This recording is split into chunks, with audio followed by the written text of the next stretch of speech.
ठीक है। अभी हम शुरुआत करते हैं वैष्णव सदाचार के महत्व को जानने की, कि इसका महत्व क्या है। जैसे कि मैंने आपको अभी थोड़ी देर पहले भी बताया कि इसका महत्व ये है कि आप इंसान हैं, एक अच्छे इंसान के रूप में आ जाएंगे। तो जो लोग भी भगवान को अट्रैक्ट करना चाहते हैं, भगवान के भक्तों को अट्रैक्ट करना चाहते हैं, उन सभी लोगों को ये वैष्णव सदाचार सीखना चाहिए, करना चाहिए। और इसमें जो शिक्षा है, ये किताब है हमारे पास, मैं कुछ पॉइंट्स इसमें से लूंगी, आप लोग देख सकते हैं। और कुछ मैंने नोट्स बनाए हुए हैं भक्तों के क्लासेस अटेंड करके, तो वहां से हम लोग उठाएंगे। तो कुल मिला के हम दोनों से मिक्स मैच करके, जो पॉइंट्स उसमें नहीं है, जो पॉइंट्स यहाँ पर है, इस तरह करके हम इसको क्लियर करते जाएंगे। तो ये जो मैंने किताब आपको दिखाई है, ये किताब कई किताबों में से कुछ ले लेके श्री प्रभुपाद ने ये एक किताब बनाई है। वो किताबें हैं भक्ति Rasamrita Sindhu, nectar of devotion, Upadeshamrita, nectar of instruction, ये किताबें हैं। और चैतन्य चरितमृत, महाभारत, इस तरह की ये सारी की सारी किताबों से प्रभुपाद ने जो हमारे लिए बहुत ज्यादा जरूरी था, वो सब उठा के इस बुक में डाल दिया है, जो कि आई थिंक 65 to 70 पेजेस की है। ठीक है। अब आप लोगों को, जो मेरी क्लास में आ चुके हैं बच्चे, एटलीस्ट उन्हें तो पता है कि चैतन्य महाप्रभु कौन है, ये सिक्योरिटी का। उन्हें पता है कि चैतन्य महाप्रभु कौन है ना। तो चैतन्य महाप्रभु बोलते हैं कि वैष्णव जो सदाचार है, इसके ऊपर चैतन्य चरितमृत के अंत्य लीला में एक श्लोक आता है। महाप्रभु बोलते हैं कि मर्यादा लंघते लोक करे उपहास, इहलोक परलोक हुई दुई है नाश। यानी कि जो भी वैष्णव सदाचार का उल्लंघन करता है, जो भी, संपूर्ण जगत उसका उपहास करता है, यानी कि लोग हंसते हैं उस पे, और इस प्रकार इस लोक और परलोक दोनों में ही वो नष्ट हो जाता है। ना वो इस लोक में ढंग से रह पाता, और ना परलोक में उसको कोई जगह मिलती है। जो वैष्णव सदाचार का उल्लंघन करता है, यानी कि पालन नहीं करता है, इन सेकंड सेंस, जो कि इसका पालन नहीं करता है ना। तो अब हम इसमें आगे पढ़ने का कोशिश करेंगे। इसमें सबसे पहले, अच्छा, भक्ति के लिए 4 पिलर्स होते हैं, हमेशा 4 पिलर्स होते हैं, जो कि साधना, स्वाध्याय, सेवा और सदाचार, है ना। 4 चीज होती है। साधना, स्वाध्याय मतलब कि सेल्फ रीडिंग, वेदों का अध्ययन।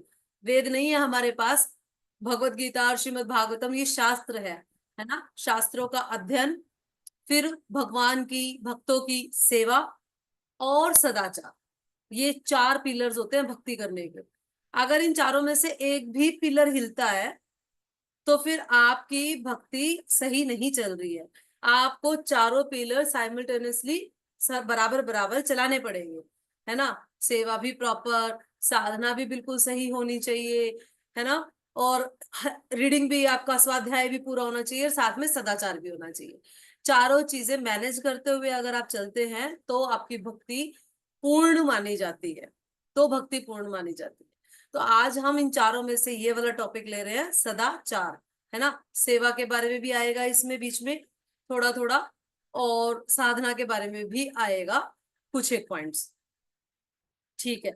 तो इसमें भक्त लोग बताते हैं, सीनियर्स बताते हैं कि जो वैष्णव सदाचार जो है, ये ज्वेलरी की तरह है, आभूषण, आभूषण, ऑर्नामेंट्स। अगर आपने कानों में, अगर आप किसी पार्टी में नहीं भी जा रहे हैं, मतलब चलो घर में भी है, तो अगर आप ऑर्नामेंट्स डालते हैं, तो you look more beautiful then that ना, कि अगर आपने ऑर्नामेंट्स नहीं डाले हुए तो। एक आपने ऑर्नामेंट्स नहीं डाले हुए, आपने गले में कुछ नहीं डाला हुआ, कानों में कुछ नहीं डाला हुआ, नाक में कुछ नहीं डाला हुआ, है ना, आपने कोई आभूषण नहीं वियर किया हुआ, और एक आपने जब सारे आभूषण वियर कर लिए धीरे धीरे करके, ज्यादा सुंदर किसमें लगोगे, जब आपने आभूषण वियर किए तब। तो शिल प्रभुपाद बताते हैं कि ये जो वैष्णव सदाचार है, एक भक्त के लिए ये आभूषण की तरह काम करता है ना। इसको हम आभूषण की तरह लेकर चलते हैं अपने साथ, ये हमारी ज्वेलरी का काम करता है, ऑर्नामेंट्स का। क्योंकि एक भक्त अगर भक्त समाज में सदाचार के साथ नहीं है ना, तो वो विदाउट ऑर्नामेंट्स है। और विदाउट ऑर्नामेंट्स व्यक्ति कैसा लगता है, आप खुद देख लीजिए, है ना। नाक में भी कुछ नहीं, कान में भी कुछ नहीं, गले में भी कुछ नहीं, हाथ में भी कुछ नहीं, बिल्कुल खाली, है ना। तो अब आप देखिए कि कैसे लगेगा। तो वो आभूषण की तरह बोलते हैं। चैतन्य चेतामृत के अंतिम लीला में चैप्टर 6 में भी इसका डिस्क्रिप्शन आता है। जब चैतन्य महाप्रभु बोलते हैं रघुनाथ दास गोस्वामी को, चैतन्य महाप्रभु रघुनाथ दास गोस्वामी से बहुत खुश होते हैं। हम वृंदावन गए थे तो हमने षट गोस्वामी का पूरा वर्णन किया था। उसमें यहाँ पे कुछ बच्चे बैठे हैं हमारे साथ जिन्हें पता होगा कि रघुनाथ दास गोस्वामी कितनी रॉयल फैमिली से बिलोंग करते थे, और उन्होंने वो सारी फैमिली अपना सब गृह त्याग कर दिया था महाप्रभु की सेवा करने के लिए। और फिर महाप्रभु की सेवा करने के करते करते वो इस लेवल पे आ गए थे कि उनके पिताजी ने उनके लिए नौकर, कुक और बहुत सारी लक्ष्मी, बहुत सारा पैसा भेजा था, लेकिन उन्होंने सबको रिजेक्ट कर दिया, सब कुछ रिजेक्ट कर दिया। और रिजेक्ट करके उनका खाना क्या था, जगन्नाथपुरी में वो महाप्रभु की सेवा करने के लिए रहते थे, और वहां पर जो नालियों में जो जो भोग लग चुका होता था जगन्नाथ जी को, 56 भोग, उसके बाद जो नालियों से चावल वेस्टेज जो निकलता था वो उसको उठाते थे और पानी में धो के उसको खाते थे। हम तो इमेजिन भी नहीं कर सकते, इस चीज को प्रैक्टिकली करना तो हमारे लिए बहुत बहुत मुश्किल है, हम तो इमेजिन भी नहीं कर सकते। लेकिन जो ऐसे इस लेवल तक सेक्रीफाइस करते हैं, महाप्रभु उन्हें ही रिवार्ड देते हैं, चैतन्य महाप्रभु। लेकिन ये एक टाइम में नहीं आता, इसमें काफी टाइम लग जाता है, हमारे जैसों को तो जन्म भी लग सकते हैं। लेकिन आप देखिए कि रघुनाथ दास गोस्वामी को महाप्रभु रघुनाथ दास गोस्वामी से बहुत ज्यादा खुश थे, और उनके वैष्णव सदाचार से वो प्रसन्न होकर उन्होंने उन्हें अपने हृदय से लगाया, क्योंकि उनके अंदर ये वैष्णव एटिकेट्स इतने ज्यादा भरे हुए थे। अब आपको बताएंगे आगे आगे कि वैष्णव एटिकेट्स में ऐसा क्या था कि उन्होंने सारा का सारा रॉयल फैमिली छोड़ दिया, अपना नौकर चाकर सब त्याग दिए, है ना, और वो बिल्कुल सरलता से रह रहे हैं जगन्नाथपुरी में। वो खाना भी नहीं खा रहे हैं जो कि भोग लगा हुआ मिल जाए, वो नाली से उठा के चावल उठा के खा रहे हैं उसको धो के, है ना। बताएंगे आपको, धीरे धीरे बताएंगे सारा। और अब हम चलते हैं शिल प्रभुपाद की शिक्षाओं पे थोड़ा सा। शिल प्रभुपाद का अपने शिष्यों के साथ क्या क्या बात हुआ है, किस तरीके से प्रभुपाद ने किस किस को क्या क्या इंस्ट्रक्शन दिया है। तो शिल प्रभुपाद ने, हाँ, इसमें ये भी बताया गया है कि जो वैष्णव सदाचार है, ये इससे भी आता है कि आप भक्तों का कितने कितने अच्छे अच्छे, कितने सीनियर लेवल के एलिवेटेड डिवोटीज का संग करते हैं। श्री प्रभुपाद ऑलरेडी परफेक्शन में थे, और उनका संग लोगों ने किया, और श्रील प्रभुपाद के हिसाब से उन्होंने इतना प्रचार किया देश विदेश में। उनके सिर्फ एक बार कुछ सेकंड के संग से ही लोग भक्त बन जाते थे, उनके एक सेकंड के संग से ही। एक माता जी हैं जो प्रभुपाद की डिसाइपल थी, महामाया देवी दासी माता जी। उन्होंने अपने जीवन में बताया कि मैंने श्री प्रभुपाद का सिर्फ 20 सेकंड के लिए संग किया था, ओनली फॉर 20 सेकंड। वो अपने डिस्क्रिप्शंस में बताती हैं कि 40 साल से मैं भक्ति कर रही हूँ, 40 साल हो गए उन्हें भक्ति करते हुए, और उन्होंने सिर्फ 20 सेकंड का संग किया था श्री प्रभुपाद का। हम यहाँ बोलते हैं हमें घंटों घंटों मिल जाए, दिनों दिन मिल जाए भक्तों के, लेकिन वो भी कम पड़ते हैं, है ना। क्यों? क्योंकि वो जो शील प्रभुपाद के अंदर जो प्योरिटी है, वो प्योरिटी लोगों को इतना अट्रैक्ट करती है, इतना अट्रैक्ट करती है कि वो थोड़ा सा प्रभुपाद उनको संग देते हैं और वो भक्त बन जाते हैं। ये हम ऐसे शील प्रभुपाद की संस्था में है, हमें गर्व है इस चीज को लेके, हमें गर्व है इस चीज को लेके कि शील प्रभुपाद हमेशा सिर ऊपर रख के चलते थे ऐसे करके। तो सब पूछते थे प्रभुपाद कि आप सर उठा के क्यों चलते हैं, तो प्रभुपाद बोलते थे बिकॉज हमारी फिलॉसफी जो है वो बहुत हाई है, इसीलिए हम सारा शास्त्रों से बोलते हैं और पूरी फिलॉसफी हाई है। हर तरीके से हमें गर्व है कि हम खुद भी श्री प्रभुपाद की संस्था में हैं और प्रचार प्रसार में आगे बढ़ रहे हैं, कार्य कर रहे हैं। ये ऐसा था। और वैष्णव के अंदर 26 गुण बताए जाते हैं, हम लोग देखते हैं, है ना। और जब वैष्णव के अंदर 26 गुण बताए जाते हैं, ये चैतन्य चेतामृत में भी आता है, और भगवत गीता के कई चैप्टर्स में आता है। कई बच्चे हमारे साथ भगवत गीता पढ़ रहे हैं, आज हम 8 चैप्टर पे चल रहे हैं। तो पीछे के चैप्टर्स में आपने पढ़ा होगा कि एक भक्त कैसे चलता है, कैसे उठता है, कैसे बैठता है, कैसे बात करता है ना। हमने आपको सिखाया हुआ है वो सारा, कि एक भक्त कैसे चलता है, कैसे बैठता है, अपनी इंद्रियों को सिकोड़ के बैठता है, कैसे चलता है, इंद्रियों को सिकोड़ के चलता है ना। कैटवॉक नहीं चलता है, चलता कैसे है ये बता रहे हैं कि आचरण के साथ चलता है। ये सारा हमने भगवत गीता में पढ़ा, और कई कई जगह पे भगवत गीता में कई कई चैप्टर्स पे ये बार बार बार बार रिपीट होता है ना। एक भक्त के अच्छे गुण, चैप्टर 13 में भी श्लोक संख्या 13 से चैप्टर 12 में भी श्लोक संख्या 13 से 20 तक भक्त के अच्छे गुण ही बताए गए हैं। सारे के सारे ये वो गुण बताए गए हैं कि भगवान कह रहे हैं कि भाई मुझे ऐसे लोग अच्छे लगते हैं, मैं ऐसे लोगों को पसंद करता हूँ। इसीलिए हम बार बार लोगों को बोलते हैं प्लीज भगवत गीता पढ़ो, भगवत गीता सीखो, समझो और उसे अपने जीवन में उतारो। नहीं तो आपको कैसे पता लगेगा कि भगवान क्या चाहते हैं आपसे? कैसे पता लगेगा? नहीं पता लगेगा। अपने मन से चलोगे तो आपको लग रहा है कि भगवान को आप अच्छे लग रहे हो, भगवान से पूछ के देखो क्या भगवान को आप अच्छे लग रहे हो, है ना। तो वो आपको फिर शास्त्रों का सहारा लेना पड़ता है, और सबसे उत्तम जो तरीका है वो भगवत गीता से समझने का है। भगवत गीता से समझ के आगे बढ़े तो हमारी जिंदगी सफल होती है। ठीक है, और भी है इसमें, अब पॉइंट्स निकल के आते हैं। अब हम पॉइंट्स निकालते हैं। जो वैष्णव जो हम बात कर रहे हैं जिसकी, उसके अंदर किस तरह से क्या क्या क्वालिटीज होनी चाहिए। हम उन 26 गुणों पर नहीं जा रहे हैं अभी। वो 26 गुण पूरी मात्रा में लाने में अभ्यास की बहुत ज्यादा जरूरत है। हम अभी जा रहे हैं छोटी छोटी चीजों के ऊपर जिन्हें हम अपनी लाइफ में इजीली उतार सकते हैं, बहुत जल्दी उतार सकते हैं। सबसे पहले तो एक डिवोटी को, एक भक्त को गंभीर होना चाहिए। गंभीर का मतलब, हालांकि एक्चुअली में जब मैं इसकी स्टडीज कर रही थी और जब मैं नोट्स बना रही थी तो मैं क्या पा रही थी, जो बच्चे मेरे साथ यहाँ पर 3.5-4 साल से जुड़े हुए हैं या 1 साल से जुड़े हुए हैं, 2 साल से जुड़े हुए हैं, उन सभी बच्चों को सारे पॉइंट्स ऑलरेडी पता है। अभी आपको निकल के आएगा तो आप बताइएगा मुझे व्हाट्सएप ग्रुप के फीडबैक में कि ये तो हमने सुना था माता जी, ये तो हमें क्लास में बताया गया था।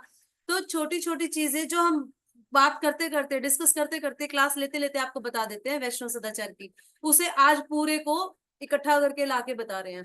लेकिन हमने कभी इस चीज पे ध्यान ही नहीं दिया कि इस तरह से चीजें बताई जाती है, बीच बीच में भी बताई जाती है, काफी कुछ आपको अटेम्प्ट कराया गया है वैष्णव सदाचार में, है ना।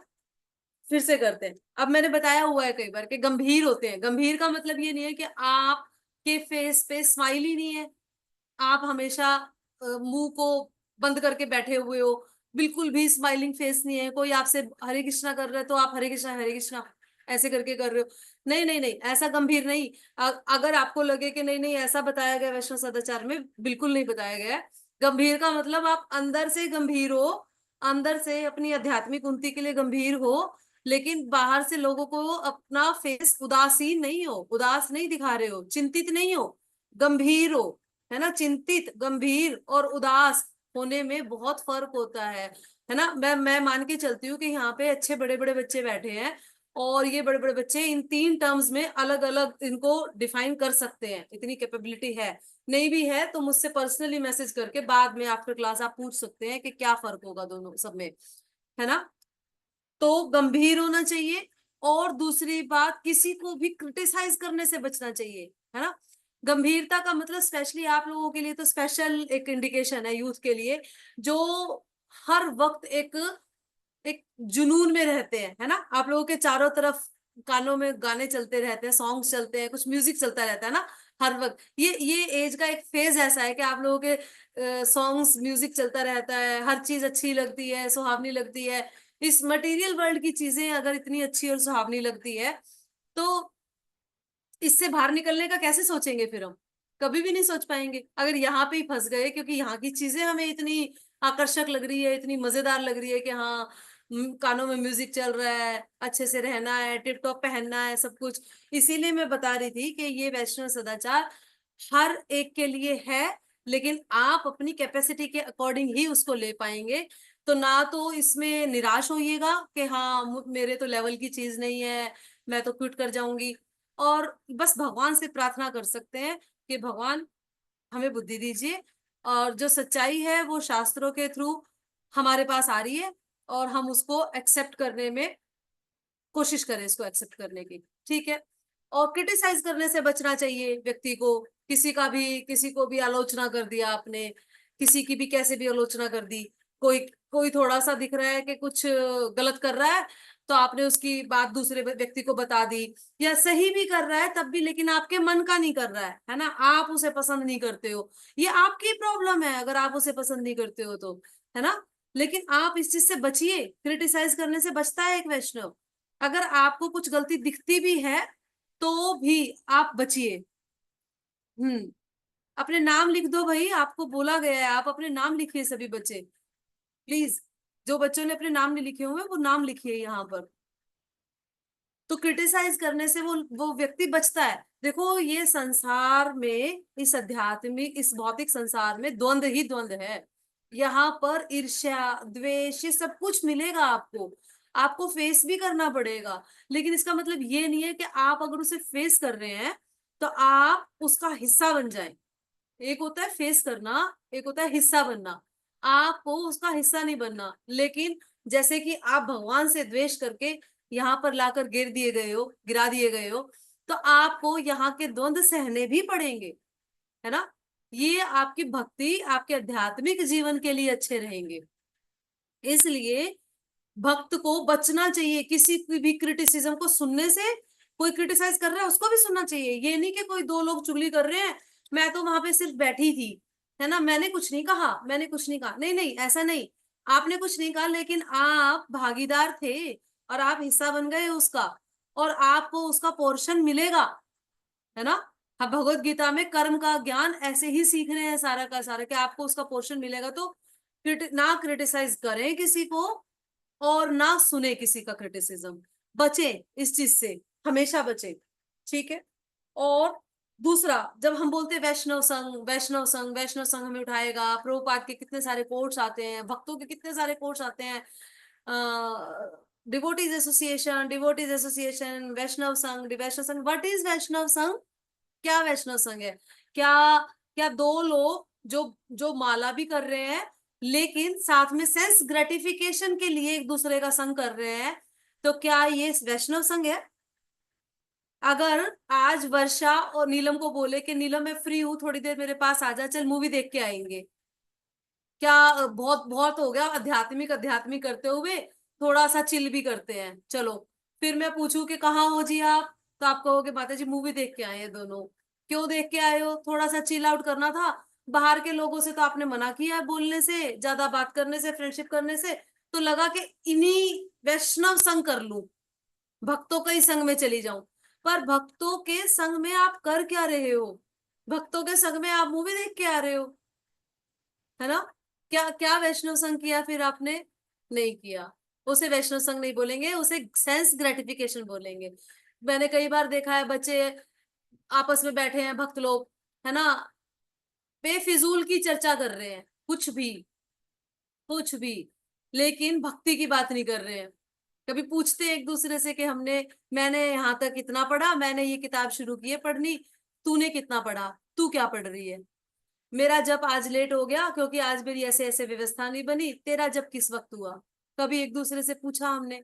नहीं, नहीं, कभी नहीं। अगर बात, पहली बात तो बात ही नहीं करनी होती, दूसरी बात अगर करनी भी होती है तो परजल्पा होती है सारे की सारी। तो परजल्पा का मतलब पता है आप लोगों को क्या होता है? बेकार की बकवास बातें। इसको जो आचार्यज हैं, हमारे सीनियर्स हैं, भक्त लोग इस तरीके से काउंट करते हैं कि जब बारिश के दिन होते हैं तो उस टाइम पे जो मेंढक होता है ना, वो बारिश के दिनों में बाहर निकलता है, टर टर टर टर टर करता हुआ। सांप घुसे होते हैं बिल में, उन्हें उनकी आवाज सुन जाती है कि हाँ यहाँ पे मेंढक है। तो वो अपने मुंह से बताता है कि मैं हूं, क्यों? टर टर टर टर टर करने की आदत है उसको, और सांप आएगा और उसको अपना भोजन बना के चला जाएगा। तो मेंढक की टर टर ने क्या किया? उसको मृत्यु की तरफ ले गया। वही चीज हम सबके साथ है। हम एक्स्ट्रा ऑर्डिनरी चपर चपर चपर कुछ भी, कृष्णा कॉन्शियस के अलावा जितनी भी बकवास करते हैं वो सब, ऐसा नहीं है कि उसकी वजह से हमारी मृत्यु हो रही है, लेकिन हम धीरे धीरे मृत्यु की तरफ बढ़ रहे हैं। जैसे जैसे हमारी एज बढ़ती है, there is nothing to celebrate, happy birthday to you, nothing to celebrate. हम एक साल ऊपर हो गए हैं एज में, और बढ़ते जा रहे हैं, और बढ़ते जा रहे हैं, मृत्यु की तरफ ही तो जा रहे हैं ना धीरे धीरे। तो देयर इज नथिंग। और फिर उसको जब हम बढ़ते जा रहे हैं, उस टाइम को हम स्पेंड करते हैं कैसे? चपर चपर चपर, कुछ भी चल रहा है लेकिन कृष्णा कॉन्शियस नहीं चल रही है। बचना चाहिए एक भक्त को, एक वैष्णव को, इस फालतू की प्रजल्पा से बचना चाहिए, है ना। और आपको बताते हैं भगवत गीता के चैप्टर 6 में उपदेशामृत से कोट करते हैं श्री प्रभुपाद कि व्यक्ति जब सतोगुण में रहता है ना, तो उसके अंदर ये दिव्य गुण आते हैं। सतोगुण में रहेगा तो, अब सतोगुण में कैसे रहेगा वो? सुबह जल्दी उठेगा, कम मसालों का खाएगा, टाइम पे सोएगा, बहुत ज्यादा अपनी लाइफ को डिजिटल नहीं करेगा, है ना? तब जाके वो सतोगुण में आएगा, है ना? नियमित रखेगा अपने आप को, पंचुअल रखेगा हर चीज के लिए। तो सतोगुण में आते आते पहले प्रैक्टिस होगी सतोगुण की, और फिर उसके बाद आपके अंदर वो दिव्य गुण आएंगे। ऐसा नहीं है कि आपने चुटकी बजाई और आ गए। जब आप सो रहे हो, जब आपका दिल कर रहा है, जब आपका दिल कर रहा है उठ रहे हो, नहीं आएंगे, वो सतोगुण डेवलप नहीं होगा। और जब तक आपके अंदर तमोगुण रजोगुण बना रहेगा, तब तक आप दिव्य पद को प्राप्त नहीं हो सकते। आपको, आपके अंदर वो दिव्य गुण नहीं आ सकते, नहीं आ सकते। तो चाहते हुए भी अगर आप कहोगे फिर मैं ना फ्रस्ट्रेट हो गई और मेरे को बहुत दिक्कत हो रही थी इस व्यक्ति से, मेरे को पता है कि ये गलत है, लेकिन फिर भी मैंने ना, माता जी मैं क्या करूं, मुझसे रहा नहीं गया, फिर यही चलेगा। आपका अपने ऊपर कंट्रोल ही नहीं होगा, बोलने पे, रिएक्ट करने पे, बिहेवियर में कंट्रोल ही नहीं होगा, क्योंकि आप सतोगुण की तरफ तो जा ही नहीं रहे हो, आप प्रैक्टिस ही नहीं कर रहे हो सतोगुण की, अच्छा जप करने की, मेडिटेट करने की भगवान के चरणों में, आप प्रैक्टिस ही नहीं करते। तो अगर हम वैष्णव सदाचार में आगे बढ़ना चाहते हैं, तो हमें सतोगुणी चीजों को एक्सेप्ट करना चाहिए, रजोगुणी और तमोगुणी चीजों को रिजेक्ट करना चाहिए। ये श्लोक अभी आगे भी आएगा उपदेशामृत में, लेक्टर ऑफ इंस्ट्रक्शन में आएगा। और शील प्रभुपाद का एक उदाहरण आता है इसके अंदर कि शील प्रभुपाद के अंदर 26 के 26 जो दिव्य गुण थे वो कितने निखर के आए हुए थे, उसका एक उदाहरण हम बताते हैं कि शील प्रभुपाद सतोगुण में 100% सतोगुण में थे। शील प्रभुपाद 100% जिसको बोलते हैं, इसमें 1-2% का भी हम लोग ऊपर नीचे नहीं कर सकते। कैसे कि एक बार भक्तों ने एक एक बुजुर्ग औरत थी, उसका घर एक रेंट पे लिया था, प्रचार के लिए प्रचार केंद्र बनाया था। वो अकेली रहती थी वो औरत, और वो थोड़ी सी ज्यादा बोलने वाली थी, मतलब उल्टा बोलती थी, भक्तों को चिड़चिड़ करती रहती थी कि आप लोग लेट को आते हो, सुबह सुबह ऐसे निकल जाते हो, सारा दिन आपके ऊपर कीर्तन चलता रहता है, शोर आता रहता है, लोग आते जाते रहते हैं, अभी प्रचार केंद्र में तो लोग आएंगे ना, कहाँ ही जाएंगे। तो वो रिस्ट्रिक्ट करती रहती थी, भक्त लोग भी युवा थे, प्रभुपाद ने ज्यादातर यंग जनरेशन को जोड़ा था, है ना? तो वो युवा थे, वो भी ज्यादा इतना सहन नहीं कर सकते थे चीजों को, तो उन्होंने स्पेशल श्री प्रभुपाद को बताया कि ये माता जी जो हैं हमें काफी परेशान रखती है, आप प्लीज इनसे बात करके आए। तो श्री प्रभुपाद आए 2-3 दिन के लिए जब उस प्रचार केंद्र पे रुकने के लिए, और उन्होंने वो जाके उन माता जी से मिलने गए, तो उन्होंने बोला कि आ, आपने कभी हमारे यहाँ का प्रसाद पाया है? तो बोले नहीं। तो बोले अच्छा, तो कभी आइए, आप आइए, हम सब साथ में प्रसाद करेंगे। तो वो चुप रही। फिर प्रभुपाद बोले कि आपकी एज क्या है? तो उन्होंने अपनी एज बताई। फिर प्रभुपाद ने अपनी एज बताई, देखो मैं आपसे बड़ा हूं, आपके मुंह में दांत नहीं है, मेरे मुंह में अब भी दांत है। तो प्रभुपाद ने ऐसे बोल के हंस दिया, और जब प्रभुपाद हंस पड़े तो वो भी हंस पड़ी। वो जो स्वभाव से बहुत गर्म थी औरत, वो श्री प्रभुपाद से के साथ हंसी मजाक कर रही है। और अगले दिन फिर वो प्रभुपाद के साथ प्रसाद पाने भी आ गई, बैठ गई आके। अब प्रसाद पाने आई तो भक्त लोग देख रहे हैं, वो डिसाइपल्स देख के कह रहे हैं ये क्या हुआ, कि प्रभुपाद को हमने तो कहा था कि प्रभुपाद इसको डांट के आना, है ना, और प्रभुपाद ने तो इसको प्रसाद पे इनवाइट कर लिया है। उसके बाद से वो औरत भक्त बन गई। उसके बाद से श्री प्रभुपाद का संग करके, उनके आचरण से, है ना, उनके आचरण से, हम अपने आचरण से लोगों को जोड़ भी सकते हैं, हम अपने आचरण से लोगों को तोड़ भी सकते हैं। हमारा आचरण बहुत महत्व रखता है ना? तो प्रभुपाद के आचरण से वो औरत भक्त बन गई, उसका जीवन बदल गया, है ना? तो इस तरह से बहुत सारी मैं आपको चीजें बताने वाली हूँ अभी। एक और है, जैसे महाप्रभु का आचरण की बात करते हैं, अभी महाप्रभु का तो आचरण नेक्स्ट लेवल पे है। देखो चैतन्य महाप्रभु है ना, कृष्णा है in a form of Radha Rani, and combination of Radha Rani and Krishna himself, Chaitanya Mahaprabhu है। अब चैतन्य महाप्रभु का हमने सुना है, जब सार्वभौम भट्टाचार्य जो कि मायावादी थे, उनके पास गए चैतन्य महाप्रभु, उन्होंने 7 दिन तक मायावाद का प्रचार किया चैतन्य महाप्रभु को। चैतन्य महाप्रभु बिल्कुल हम्बल होके, चुप होके सुन रहे थे सारा, उन्होंने एक बार भी ये नहीं कहा कि नहीं मैं इस मायावाद का खंडन करता हूं। जबकि महाप्रभु इतने कैपेबल थे कि जब बहुत छोटे थे तो केशव काश्मीरी नाम का एक व्यक्ति आया था, जिसको महाप्रभु ने शास्त्रार्थ करके हरा दिया था। बहुत छोटे थे, लेकिन तब तो महाप्रभु बड़े हो चुके थे जब सार्वभौम भट्टाचार्य से मिलने गए थे। उसके बावजूद महाप्रभु 7 दिन तक कुछ नहीं बोले, बिल्कुल शांत रहे। उसके बाद महाप्रभु से जब उन्होंने बोला सार्वभौम भट्टाचार्य ने कि आप कुछ क्यों नहीं कह रहे, तब उन्होंने बोलना शुरू किया, महाप्रभु ने उपदेश देना शुरू किया। और महाप्रभु ने उपदेश दिया और ये भी कहा कि क्योंकि आप मेरी पिता के उम्र के हैं, इसीलिए मैं आपको अब तक सुन रहा था चुप होके। ये भी एक रिगार्ड है अपने से बड़ों का, है ना।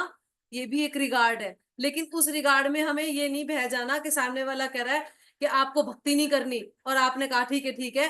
हमने तो वैष्णव सदाचार में सुना था कि वैष्णव एक सदाचारी वैष्णव वो होता है जो बड़ों की बात मानता है, बड़ों को सुनता है धैर्य से। लेकिन अगर वो बड़ा आपको ये कह रहा है कि भक्ति नहीं करनी, तो आप उसको सुन के चुप हो जाओगे, ये वैष्णव सदाचार है, ना कि आप भक्ति छोड़ दोगे। ये वैष्णव सदाचार है, फर्क है बात में, है ना। ये वैष्णव सदाचार नहीं है कि आपने सुन के उनकी बात मान ली और आपने भक्ति छोड़ दी भगवान की। बजाय इसके ये होगा कि आप भक्ति करोगे लेकिन शांति से, उसको कुछ भी रिवर्ट में जवाब दिए बिना, उसकी बात को शांति से सुनते हुए, ठीक है। दूसरी बात, और जब हम बोलते हैं जेंटलमैन, एक वर्ड यूज करते हैं हम जेंटलमैन, है ना, एक टर्म। तो ये जेंटलमैन कौन होते हैं, क्या लगता है आपको? एक एक व्यक्ति जो बिल्कुल टिस्टो चौके बैठा है या बैठी है, एक लड़की जो कि बहुत ही क्विक से बहुत सुंदर कपड़े पहने हुए हैं, अच्छा मस्त हेयर कट कराया हुआ है, एंड नो मेकअप लुक में बैठी हैं, है ना, फुल अपना सब अपना ऑर्नामेंट्स वगैरह डाल के, high heel with high slipper with clutch in her hand. तो क्या ये व्यक्ति आपको, और फिर वो क्या कर रही है, स्मोकिंग कर रही है ना, वो स्मोकिंग कर रही है, ड्रिंक पी रही है, ड्रिंक ले रही है, अल्कोहल यूज कर रही है, क्या लगेगा आपको? जेंटल वुमेन है वो? जेंटल वुमेन है? उसकी परिभाषा है जेंटल वुमेन की? नहीं, ये परिभाषा नहीं है उसकी जेंटल वुमेन की। वो देखने के लिए एक बार लुक वाइज लोगों को अट्रैक्ट करेगी, पर उसका आचरण अट्रैक्ट नहीं करेगा। मैं रिसेंटली आपको एक कहानी बताती हूँ। मैं वाराणसी गई थी अभी पीछे, हमारे ऑफलाइन वाले बच्चों को पता है कि मैं गई थी। तो वहां पर एक बहुत पुराने कवि थे, पहले काफी टाइम पहले, तो उनका कोई कॉन्सर्ट चल रहा था। तो मैं वहां से पैसेज से क्रॉस कर रही थी, तो वो कॉन्सर्ट, क्योंकि सारा घाटी के ऊपर होता है प्रोग्राम, तो घाटी पे ये नहीं है कि आपको इनवाइट करना पड़ता है, एनीबडी कैन कम। और मेरे रास्ते में था तो I was one of them. तो मैंने वहां देखा एक बहुत स्टाइलिश लेडी को, she was not girl, she was lady, बहुत स्टाइलिश, बहुत ही अच्छा उसका पिक्सी हेयर कट था, and heels and with sari, sari था, तो मुझे ज्यादा अट्रैक्शन हुआ उसकी तरफ देख के। तो मैं चलते चलते देख रही थी उसे, और विद इन अ सेकंड मैंने क्या देखा कि उसने, उसके साथ में एक और बॉय खड़ा था, एक गर्ल और खड़ी थी, वो लोग सिगरेट शेयर कर रहे थे एक दूसरे से। पहले उस बॉय ने पिया, फिर वही सिगरेट उसने पिया, फिर वही सिगरेट उस लड़की ने पिया, फिर ऐसे शेयर कर रहे थे वो लोग एक दूसरे से। आई मीन, क्या कहेंगे इसको, क्या कहेंगे इसको कि वो जेंटल वुमेन है? और वो ऐसे ऐसे भी लग रहा था कि बहुत हाई स्टैंडर्ड फैमिली से है, और काफी एजुकेटेड है। क्या यूज है उस एजुकेशन का जो उसने सही से तरीके से इस्तेमाल ही नहीं की? क्योंकि आपका एजुकेशन सिस्टम क्या आपको ये सिखा रहा है कि आप नॉनवेज खाएं, कि आप अल्कोहल लें? कुछ भी नहीं सिखा रहा है ऐसा, है ना। तो फिर आप उसको जेंटलमैन कैसे मान सकते हैं? हम किसी को जेंटलमैन कैसे मान सकते हैं? वेल ड्रेस्ड हो कोई व्यक्ति, उसके बिहाफ पे हम उसे कैसे जज कर सकते हैं कि हाँ ये एक जेंटल वुमेन है? एक जेंटल वुमेन सिर्फ वेल ड्रेस्ड होना जरूरी नहीं होता उसके लिए। अगर वो वेल ड्रेस्ड है तो वो और भी अच्छी बात है, बहुत सुंदर बात है। लेकिन अगर वो वेल ड्रेस्ड नहीं है, तब भी आप उसको, एक भक्त को, एक वैष्णव को, उसके आउटलुक से जज करना, ये भी बहुत ही गलत है। तो अगर आपको कल को ये लगे कि नहीं मेरे तो सारे स्टाइल खत्म हो गए, I was very stylish on that time, once upon a time I was very stylish and attractive and all, what is going in Krishna consciousness, now I am looking very simple, nobody is staring on me. So this is these all things are stupid things, है ना। ये आपके वैष्णव होने के लक्षण है कि आप धीरे धीरे सिर्फ हृदय से या बुद्धि से ही सरल नहीं हो रहे हो, आप अपने पहनावे से, अपनी आउटलुक से भी सरल हो रहे हो, है ना। अब कुछ बच्चे यहाँ पे गांव के बैठे होंगे, वो कहेंगे हम तो भी नेचुरली वैष्णव है, क्योंकि हम तो नेचुरली स्टाइलिश कम होते हैं। नहीं नहीं नहीं नहीं, ये तो आपके यहाँ पे चलता ही ऐसा है ना, इसलिए आप ऐसे हो। जो जिसके यहाँ चलता ही जैसा हो माहौल, तो वो क्या ही करेगा उसमें, वो कैसे वो स्टाइलिश बनेगा। लेकिन कोई शहर के बच्चे होंगे, और इससे भी बड़े शहर के होंगे, ये तो हम छोटे से रोहतक में रह के बात कर रहे हैं, इससे भी बड़े शहर के होंगे, तो वो जब अपने आप को नॉमिनल लेवल पे लेकर आएंगे, आउटलुक को, अपनी वेल ड्रेस्ड को, तब उसको बोला जा सकता है ना। जब वो सिद्धांतों को पालन करते हुए, नियमों का पालन करते हुए अपने वैष्णव क्वालिटीज को ऊपर उठाएंगे, दैट इज कॉल्ड वैष्णव सदाचार पर्सन। ठीक है। दूसरा, एक, जैसे कि एक पॉइंट ये है कि फॉल्ट फाइंडिंग जब हम करते हैं लोगों के अंदर, एक होता है क्रिटिसाइज करना, है ना, एक होता है क्रिटिसाइज करना, एक होता है फॉल्ट फाइंडिंग करना। हम समझ पा रहे हैं दो चीजों को अलग अलग, समझ पा रहे हैं हम दो चीजों को। क्रिटिसाइज करना, आलोचना करना किसी की, और दूसरा फॉल्ट फाइंडिंग करना, किसी के अंदर अवगुण देखना। ये एक वैष्णव का काम नहीं है, ये एक भक्त का काम नहीं है, फॉल्ट फाइंडिंग करना। आप, मैं जानती हूं कि आप लोगों के बहुत सारे प्रश्न निकल के आने वाले हैं, और हम उसके लिए टाइम भी देंगे आपको, है ना। हम ये क्लास 1.5 घंटा ही रखेंगे, उसके बाद आधा घंटा हम प्रश्नों का लेंगे, रिकॉर्डिंग को बंद करेंगे और फिर प्रश्नों का लेंगे, ठीक है। लेकिन आपको अभी, आप अपने क्वेश्चंस नोट करके रख सकते हैं, कि जो भी क्वेश्चन है आप उसको नोट करके रखें, ताकि जब पूछा जाए आपसे कोई सवाल है, तो आप उस पर जवाब बात कर सके। तो क्या था कि फॉल्ट फाइंडिंग नहीं करेगा वो व्यक्ति कभी भी। एक व्यक्ति फॉल्ट फाइंडिंग कर सकता है, कौन? जो आपके मेंटर है। गुरु तो डेफिनेटली कर ही सकते हैं, लेकिन गुरु ने जब आपके लिए कोई गाइड, कोई मेंटर छोड़ रखे होते हैं ना, कि हाँ जाओ प्रचार करो, जाओ सिखाओ इन लोगों को, वो कर सकते हैं। और वो भी कैसा, कौन सा क्रिटिसिज्म करते हैं? कंस्ट्रक्टिव क्रिटिसिज्म करते हैं, है ना। फॉल्ट देखते हैं आपको इम्प्रूव करने के लिए, ना कि आपका फॉल्ट फाइंडिंग देख के वो अपना जो सेल्फ ईगो है, अपने ईगो को सेटिस्फाई करते हैं, ऐसा नहीं। अगर ईगो को सेटिस्फाई कर रहे हैं तो they are not good preacher. एक अच्छा वैष्णव, एक अच्छा सदाचारी वैष्णव ही अच्छा प्रचार कर सकता है, मैंने इनिशियली ये बात बोली थी, है ना। तो वो अगर ऐसा कर रहा है कि वो जानबूझ के फॉल्ट फाइंडिंग कर रहा है, तो ये अच्छा सिम्टम नहीं है। भगवान खुश नहीं होते कि हम किसी के अंदर देखें, देखो माता जी इसने ऐसा कर दिया, देखो माता जी वो ऐसे बोल रही थी, देखो देखो देखो माता जी ऐसे बोल रही थी। हाँ, आपकी सेवा दी गई है, मान लो आपको सेवा दी गई है, आपका डिपार्टमेंट है, कि आपको बोला गया है कि ऐसे करके कुछ बच्चों को, कुछ गर्ल्स को तुम देखो, ध्यान दो, और उनसे इस तरह से जवाब मांगो। कुछ कोई प्रोजेक्ट आपको दिया गया है और बताया, बोला गया है कि भाई इस पे काम करना है, तो इसमें आपको म्यूचुअली काम करना पड़ेगा, और म्यूचुअली काम करने के लिए आपको एक सबसे इंटरेक्शन करना पड़ेगा।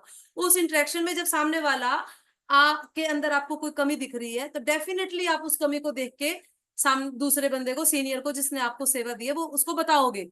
लेकिन अगर आपके पास इस तरह की कोई सेवा नहीं है, बेकार में, जैसे कि हम खाली बैठे मक्खी मार रहे हैं, वैसे हम फॉल्ट फाइंडिंग कर रहे हैं, तो ये भी अपने आप में बहुत गलत है ना। इससे बचना चाहिए, फॉल्ट फाइंडिंग से बचना चाहिए।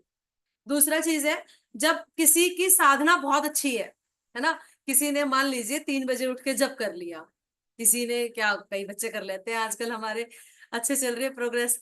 तो जब बच्चे ने जप कर लिया, या किसी की रेगुलर रीडिंग बहुत अच्छी चल रही है, और किसी दूसरे बच्चे की नहीं चल रही है, और आपको पता लग गया कि उसकी नहीं चल रही है, और आप पफ्ड अप हो गए उस चीज से, कि हाँ मेरा जब सुबह 5 से पहले मैं पूरा कर लेती हूँ, 16 माला कंप्लीट 5 बजने से पहले, अब मजे लेती हूँ दूसरे बच्चे के।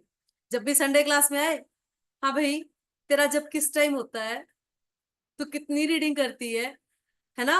आपके हृदय में भगवान बैठे हैं परमात्मा रूप में, वो आपका इंटेंशन जानते हैं, आपने किस इंटेंशन से पूछा है सामने वाले से, है ना। आप दूसरे को तो ये भी कह सकते हो कि यार मैं तो टेक केयर करने के लिए पूछ रही थी, बट नहीं, आप भी जानते हैं इस बात का कि भक्तों के अंदर हमने देखा है कितना पफ्ड अप हो जाते हैं वो कि मेरे पास ये सेवा है, मेरे पास वो सेवा है, मैं ये कर सकती हूँ, मैं वो कर दूंगी, मैं वो कर दूंगा।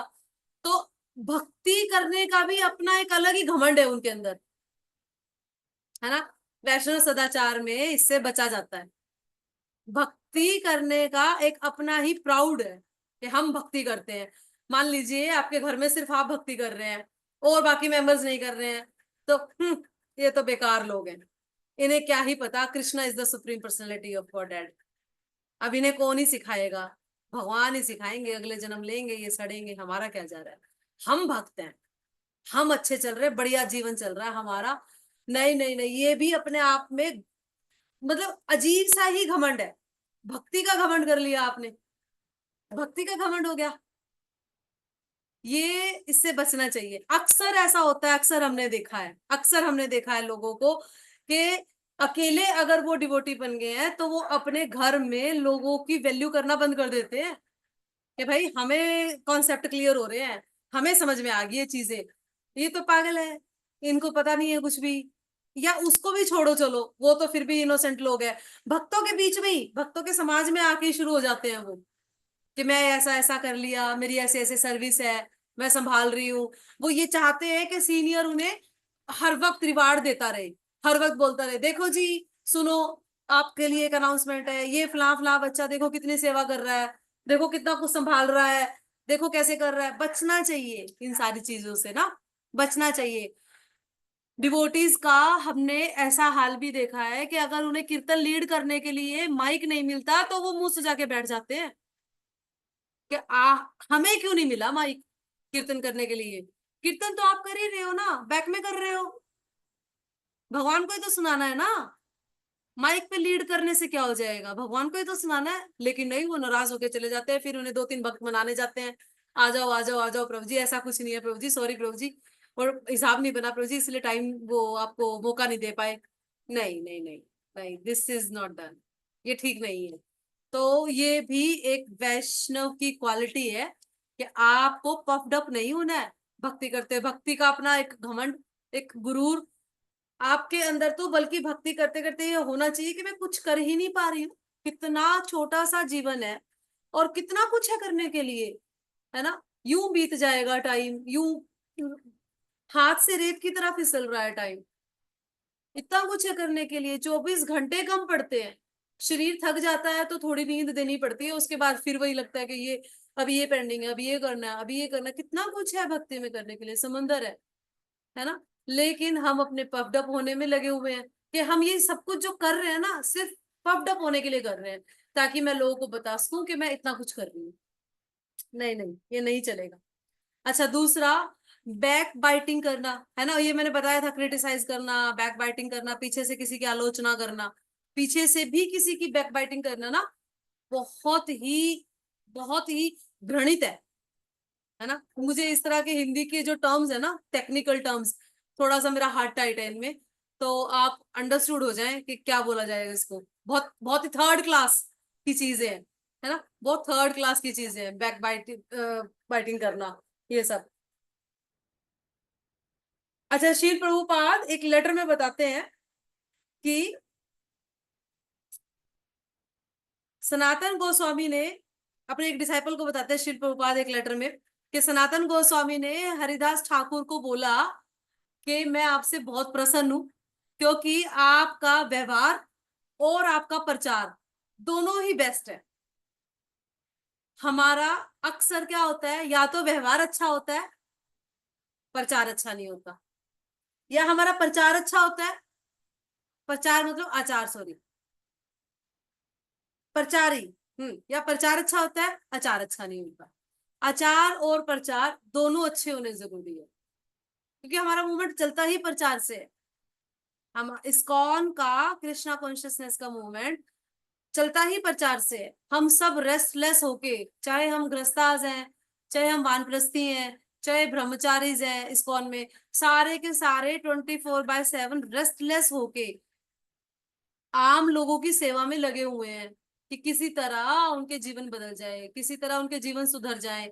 साम दाम दंड भेद सब कुछ लगा के, है ना, अपने सारे रिसोर्सेज लगा के लगे हुए हैं। और तो प्रचार इसीलिए हमें जरूरी बताया गया है, हमारी नीड है प्रचार।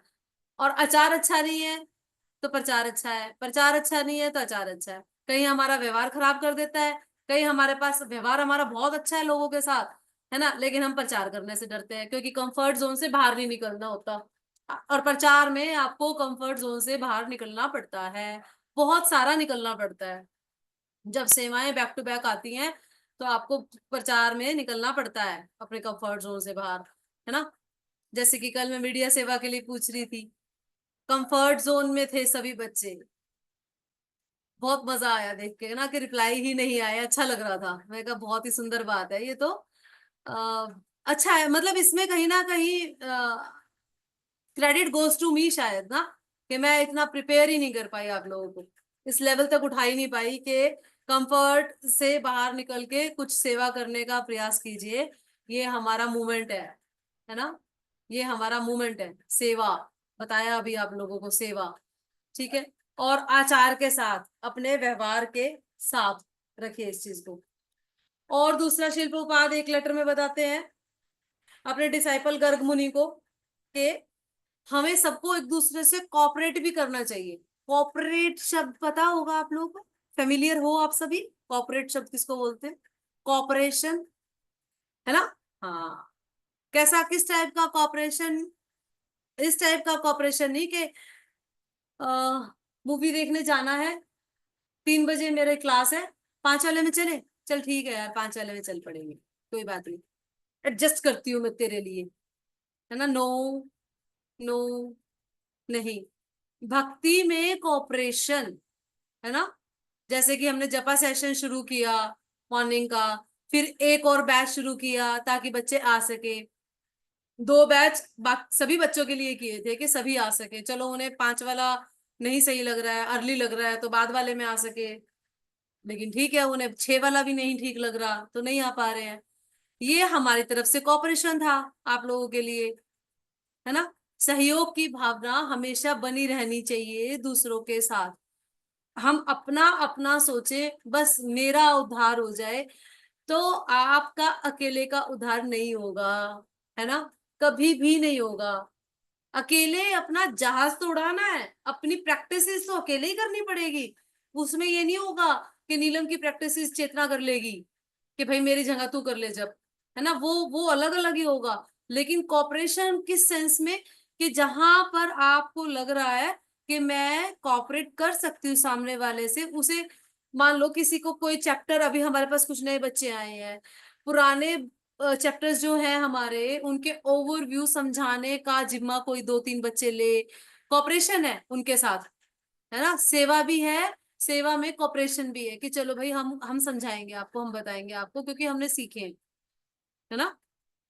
इस तरह से बहुत अन्य अन्य उदाहरण आपके साथ दिए जा सकते हैं आपको कि कॉपरेशन बहुत बहुत ज्यादा जरूरी है। ह्यूमिलिटी बहुत ज्यादा जरूरी है, ये तो हमने बता ही दिया, है ना। भक्ति में घमंड हो जाता है, भक्त नहीं हो तब भी ऑलरेडी, भक्त नहीं हो तो ज्यादा घमंड है, चलो भक्ति में आने के बाद फिर भक्ति का घमंड हो जाएगा। वो उससे बाहर ही नहीं निकल रहे हैं, उस लूप से, उस घमंड के लूप से बाहर ही नहीं निकल रहे हैं। ह्यूमिलिटी नाम की चीज ही नहीं आ पा रही है।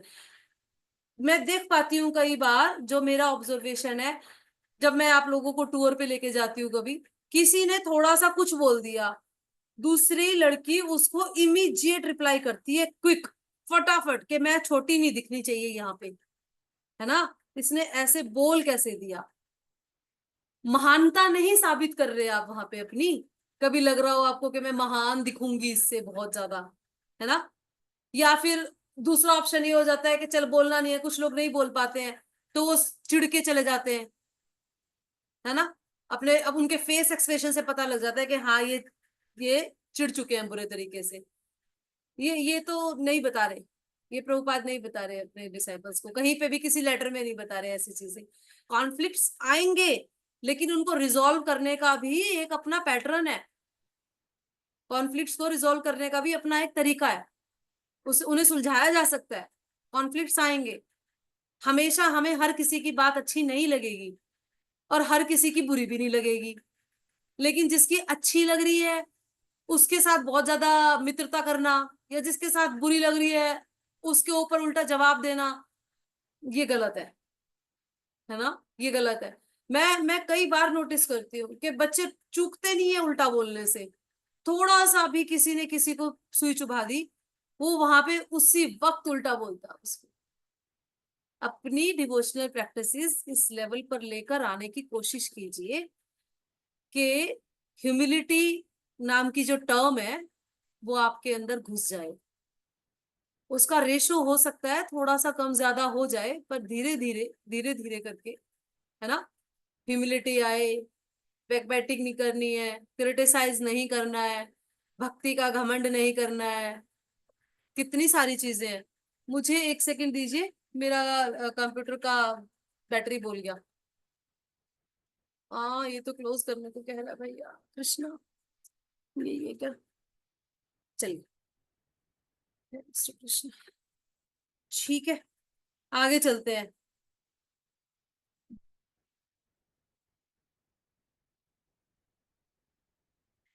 हाँ, श्री प्रभुपाद अपने एक लेटर में और लिख रहे हैं, और अपने एक डिसाइपल उपेंद्र को वो बता रहे हैं कि जब आप चीजों को बहुत अच्छे से कर रहे हैं और फिर करते करते भी आपके मन में ये फीलिंग आ रही है कि मैं अच्छे से नहीं कर रही हूं, ये अच्छा है, ये अच्छा है, ये सिम्टम अच्छा है कि आप चीजों को अच्छे से कर रहे हैं।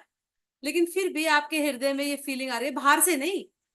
मैंने कहा अरे बेटा आप तो बहुत अच्छा कर रहे हो, नहीं नहीं नहीं नहीं माता जी कुछ भी तो नहीं कर रही, नहीं नहीं नहीं ना, हाँ माता जी कुछ भी तो नहीं कर रही, नहीं नहीं, अंदर से, आपके हृदय से आपको फील होना चाहिए दैट मैं नहीं अच्छा कर रही हूँ, ये अच्छा है, ये एक बहुत अच्छा सिम्टम है।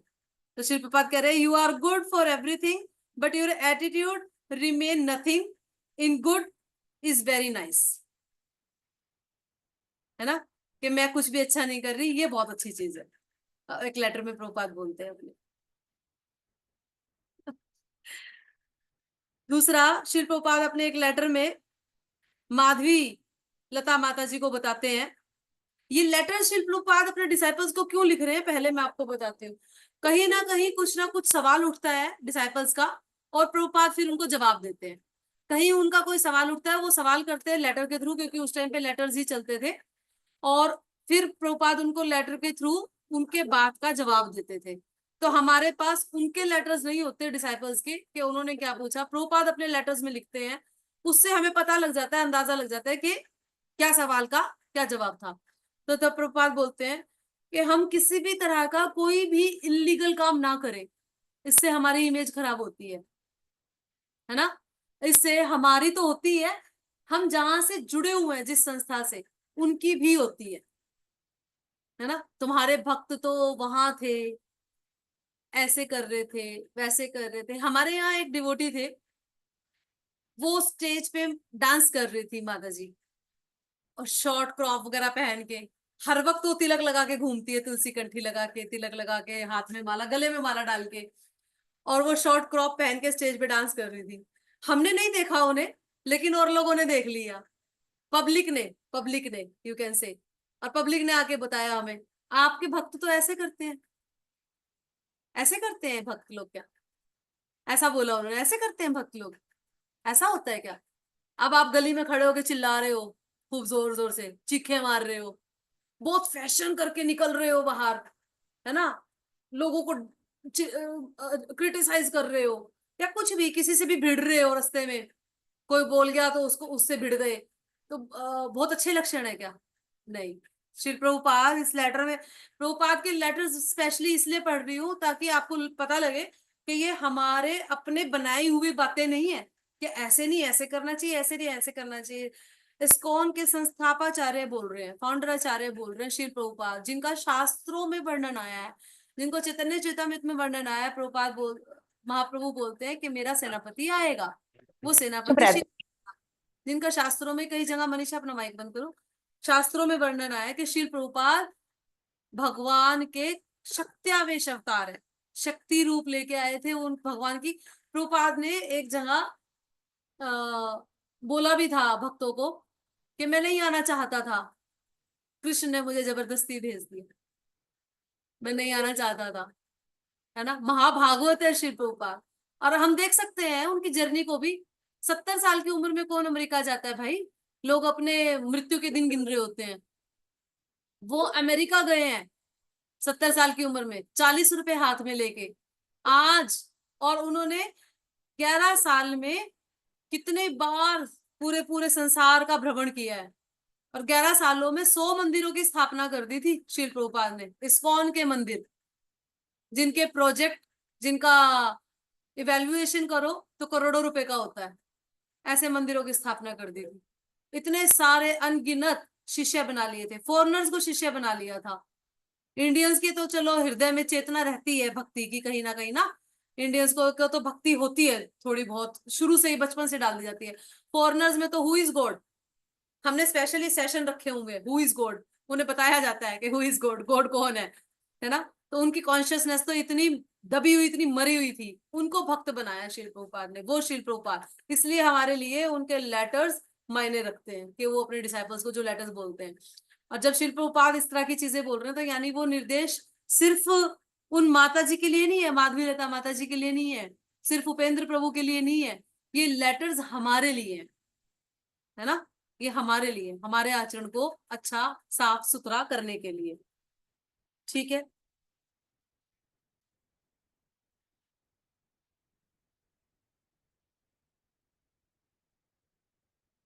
इसमें एक चीज और ये बता रहे हैं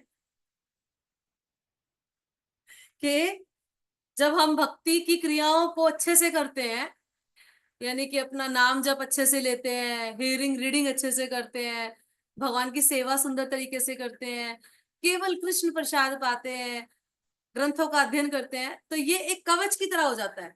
आप कवच समझते हैं, प्रोटेक्शन के लिए जो कवच होती है। जैसे छोटे छोटे छोटे बच्चों को च्यवनप्राश खिलाया जाता था कि सर्दी ना लग जाए, है ना। सर्दियों में कि च्यवनप्राश खिला दो इसको 1 चम्मच, इसको सर्दी ना लग जाए। सेम उसी तरीके से हमारी भक्ति की प्रोसेस है, हमें प्रोटेक्शन देने के लिए। किससे?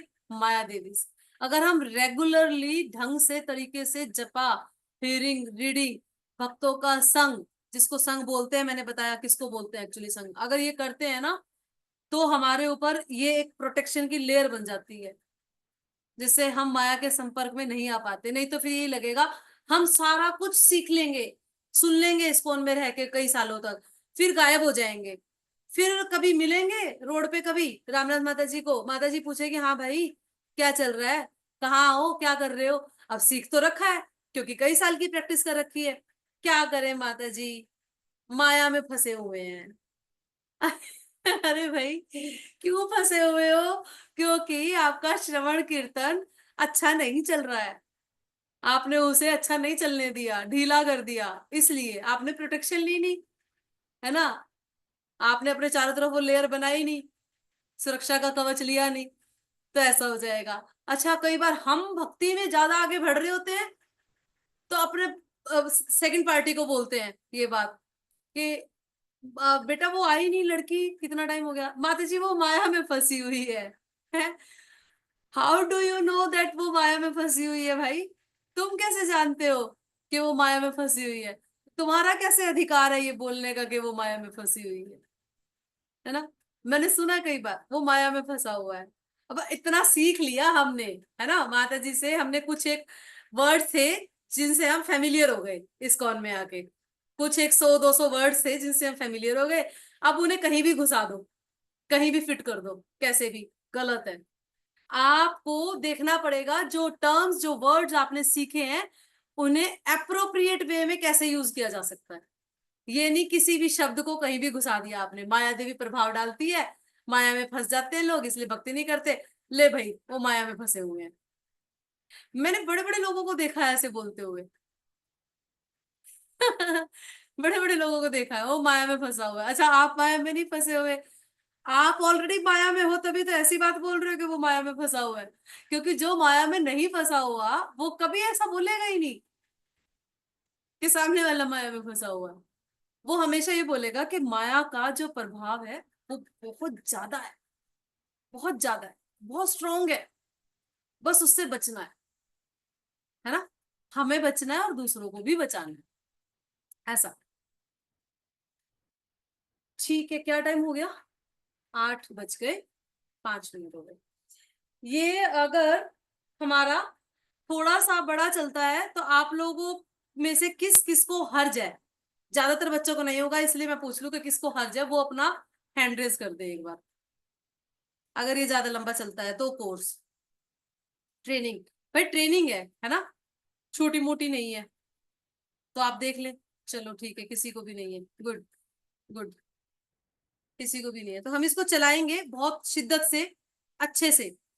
मैं ये चाहती हूं कि हमारे ना कुछ पॉइंट्स कुछ भी मिस नहीं होने चाहिए। हमारे जीवन में हम कितना अप्लाई कर पा रहे हैं नहीं कर पा रहे हैं वो एक अलग चीज है, लेकिन हमारे पॉइंट्स खुद के मिस नहीं होने चाहिए, चीजें सारी कवर होनी चाहिए। ठीक है, यहां तक करेंगे इसको। और अब मैं पढ़ूंगी किताब में से आपको, वैष्णव सदाचार की किताब में से थोड़ा सा कुछ पढ़ के बताऊंगी, और फिर उसको आगे कंटिन्यू करेंगे। नहीं, अभी मैं थोड़ा सा और बताऊंगी इसमें से, और फिर उसको किताब में से पढ़ के फटाफट और आपको आपसे क्वेश्चंस ले जाएंगे। अच्छा, इसमें बता रहे हैं कि प्रैक्टिशनर जो है उसके जीवन में दो तरह के ऑब्स्टेकल्स आते हैं। वैसे तो बहुत तरह के आते हैं, पर जो दो बेसिक है वो ये है कि वो बहुत ज्यादा, या तो इमोशनल बहुत ज्यादा हो जाता है ना, बहुत ज्यादा इमोशनल लेवल पे सोचता है, या बहुत ज्यादा रूड हार्ड हो जाता है, या तो वो सिर्फ फिलोसफी फिलोसफी फिलोसफी फिलोसफी, बस प्रिंसिपल्स प्रिंसिपल्स प्रिंसिपल्स इसको फॉलो करता रहता है ना, और या फिर वो बहुत ज्यादा टू मच इमोशनल। और टू मच इमोशनल पे इसमें जो उदाहरण दिया जा रहा है वो इस तरह से दिया जा रहा है कि वो फिर भक्ति को इतने इमोशनल हो जाते हैं कि वो फिर हृदय से सोचना शुरू कर देते हैं हर चीज को। नियम उनके लिए कोई मायने नहीं रखते, है ना। नियम, नियम आग्रह का मतलब बताएंगे आपको बाद में कि नियम आग्रह किसको बोलते हैं। या तो आप नियमों को पालन कर रहे हो सिर्फ पालन करने के लिए, कि भाई पालन करना ही पड़ेगा, कर लेते हैं, या फिर आप नियमों का पालन कर ही नहीं रहे हो। दो तरीके से नियम आग्रह होता है। ठीक है, अब जो मैं बात कर रही हूं वो है जो टू मच इमोशनल नियम आग्रह, जिनको नियम पालन करने ही नहीं है, करने हैं तो इमोशंस में आके करने हैं, है ना। ऐसा नहीं कि चल करने हैं तो करने ही है, इसलिए करने हैं क्योंकि वो बहुत इमोशनली अटैच्ड हो गए हैं चीजों से। तो वो ऐसी भाव को, ऐसी स्थिति को, ऐसी सिचुएशन को सहजिया बोला जाता है, सहजिया हो जाते हैं। इसमें शिल प्रभुपाद के एक डिसाइपल का इंसिडेंट आता है कि वो डिसाइपल एक बार मंदिर में आ रहा था, और भक्त लोगों ने उसको गौर किया कि वो कैसे चल रहा है। वो मोर की तरह चलने की कोशिश कर रहा, जैसे मोर चलता है। तो भक्त लोगों ने उससे पूछा कि भाई क्या बात, आप ऐसा क्यों कर रहे हो, ऐसे क्यों चल रहे हो। तो उन्होंने बताया कि मैं बरसाना गया था, और बरसाना में एक बाबा जी से मिला, और उन बाबा जी ने मुझे मेरा स्वरूप बता दिया गोलोक का। मेरा गोलोक में स्वरूप मोर का है, सहजिया, टोटली सहजिया, है ना। मेरा बरसाना में मैं एक बाबा जी से मिला, उन्होंने मेरे को मोर का स्वरूप बताया मेरा गोलोक का, और मैं मोर की तरह चलना शुरू हो गया। इसको बोलते हैं सहजिया, जो सिर्फ अपने मन के हिसाब से चलते हैं, जिन्हें किसी चीज की कोई वैल्यू नहीं होती, कोई कद्र नहीं होती, सिर्फ बोलने में होती है कि हाँ कद्र है, वैल्यू है, रिस्पेक्ट है, लेकिन अंदर से देखा जाए तो वो अपने मन से चल रहे हैं सिर्फ। आज उनका मन किसी चीज पे है, कल उनका मन किसी दूसरी चीज पे आ जाएगा, फिर दूसरी से हटके तीसरी पे आ जाएगा, फिर तीसरी से हटके चौथी पे आ जाएगा, क्योंकि मन तो चंचल है, हमने बताया आपको, बंदर से उपमा दी गई है मन की। तो मन तो बार बार उठता जाएगा, रहता जाएगा, उठ जाएगा, फिर दूसरे पे चला जाएगा, फिर उठ जाएगा, फिर आपको देखना पड़ेगा कि मेरे को अपने मन को टिका के रखना है। जहां मैं एक बार बात कर रही हूँ, देख रही हूँ, सोच रही हूँ, समझ रही हूँ, सीख रही हूँ, जिससे मैं सीख रही हूँ, मुझे यहीं से सीखना है। और मैं सीख रही हूँ तो मेरे को इसकी वैल्यू भी करनी है, सीख के, है ना, सीख के उसकी वैल्यू भी करनी है। ना कि सीखना, ग्रहण ही नहीं कर पाओगे ज्ञान। हम देखते हैं ना, हम बोलते हैं ना कितनी बार क्लास में भी कि ज्ञान ऐसे ही ग्रहण होगा ही नहीं, वो आपके हृदय तक जाएगा ही नहीं। उसके दो रीजंस होते हैं, दो एस्पेक्ट्स होते हैं। एक इस वजह से कि अगर मैं बोल रही हूं और मैं खुद अप्लाई नहीं कर रही हूं तो वो वैसे ही नहीं ट्रांसफर होगा आपको। दूसरा, मैं बोल रही हूँ और मैं भी अप्लाई कर रही हूँ उसको, लेकिन आप इतने एलिजिबल ही नहीं हो पाए हो, आपने उसको ग्रहण करने के लिए इच्छा नहीं रखी, सिर्फ टेम्परेरी बेस पे आप आ गए, तो वो टेम्परेरी बेस पे रिजल्ट आएंगे उसके। वो ग्रहण नहीं होगा, हृदय में नहीं जाएगा। आपके मन में अगर मेरे लिए डाउट्स होंगे तो वो हृदय में नहीं जाएगा, मैं आप उसको एक्सेप्ट ही नहीं कर पाओगे। आप उसके बदले में कोई सेवा नहीं कर रहे हो या उसको अपने आचरण में नहीं उतार रहे हो, क्योंकि आपके हृदय में ही नहीं गया। अगर आपके हृदय में बात बोली हुई गई तो आप सेवा के लिए भी उत्सुक होगे और आप अपने आचरण में भी उतारोगे। ये इसके सिम्टम्स हैं, ये लक्षण है इसका, है ना। लेकिन जो too much Sahajiya emotional persons हैं, उनका ये तरीका है कि वो मन के अकॉर्डिंग चलते हैं। मन के हारे हार, मन के जीते जीत। श्री प्रभुपाद अपने इंस्ट्रक्शंस में बहुत बार बोलते हैं इस बात को, बहुत बार, और ये उदाहरण भी देके उन्होंने समझाया। दूसरा, टू मच फिलोसफिकल, जो मैंने बताया पहले, टू मच इमोशनल, फिर टू मच फिलोसफिकल। फिलोसफिकल होने का मतलब मेंटल स्पेकुलेशन करते रहते हैं अपनी, इतने फिलोसफिकल है कि मेंटल स्पेकुलेशन करते रहते हैं। मेंटल, सिर्फ मेंटल स्पेकुलेशन से भी बात नहीं बनेगी, है ना। सिर्फ मेंटल स्पेकुलेशन से भी बात नहीं बनेगी। इसका मतलब क्या है, आपने पढ़ा कुछ, फिलोसफिकल का मतलब है टू मच, आपने कुछ पढ़ लिया, मैंने कुछ पढ़ लिया, भगवत गीता में मैंने पढ़ लिया कुछ एक श्लोक जिसका पर्पट मैंने पढ़ लिया। अब उसे मैं आचार्यों के मूड के हिसाब से समझने की बजाय खुद अपने मूड के हिसाब से समझ के डिलीवर कर रही हूँ, तरोड़ मरोड़ रही हूँ उसको। मैंने उसका सारे उसके अर्थ को, उसके एसेंस को तरोड़ मरोड़ दिया, too much philosophical, mental speculation कर करके अपने आप से ही, है ना। ये भी गलत है, ये भी गलत है, ये बिल्कुल ठीक नहीं है, बहुत खतरनाक चीजें हैं, दोनों सिचुएशन बहुत खतरनाक है एक भक्त की लाइफ। अक्सर भक्त इन दोनों में से किसी एक में जरूर गिरते हैं। इसीलिए हर वक्त गुरु साधु शास्त्र, गुरु साधु शास्त्र, गुरु साधु शास्त्र, हर वक्त इसीलिए जरूरत होती है उनकी, बार बार बार बार हर स्टेज में, है ना। नहीं तो वो इन दोनों में से एक, कोई एक सिचुएशन में जाके गिरेंगे जरूर। ठीक है, आगे चलते हैं।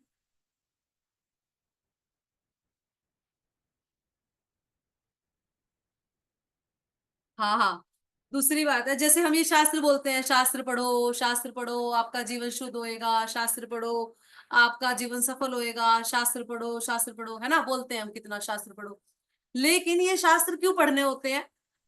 ये शास्त्र हमें कई बार, कभी कभी कभी ये लगता है कि ये शास्त्र ना मुझे सिर्फ प्रीचिंग के लिए पढ़ने हैं, क्योंकि मुझे आगे बोलना है। आगे बोलने के लिए कुछ तो चाहिए, तो मैं उसकी तैयारी करूंगी, बोलूंगी और बढ़िया कहलाऊंगी, ग्रेट हूं मैं, बहुत जीनियस हूं मैं, है ना। देखो देखो, माता जी को तो बहुत कुछ आता है। माता जी को क्या बहुत कुछ आता है, उन्होंने तो पीछे से स्टडी करी है पहले, प्रीचिंग के लिए पढ़े हैं उन्होंने सिर्फ, कृष्णा कॉन्शियसनेस में इवॉल्व नहीं हुआ वो। अगर आप कृष्णा कॉन्शियसनेस में इवॉल्व नहीं हो रहे, जस्ट फॉर प्रीचिंग पर्पज पढ़ रहे हो चीजों को, है ना, हम समझ पा रहे हैं, हम कृष्णा कॉन्शियसनेस में इवॉल्व नहीं हो पा रहे, लेकिन सिर्फ प्रीचिंग के लिए पढ़ रहे हैं, ये गलत है। क्योंकि प्रीचिंग तो बाय प्रोडक्ट है इसका।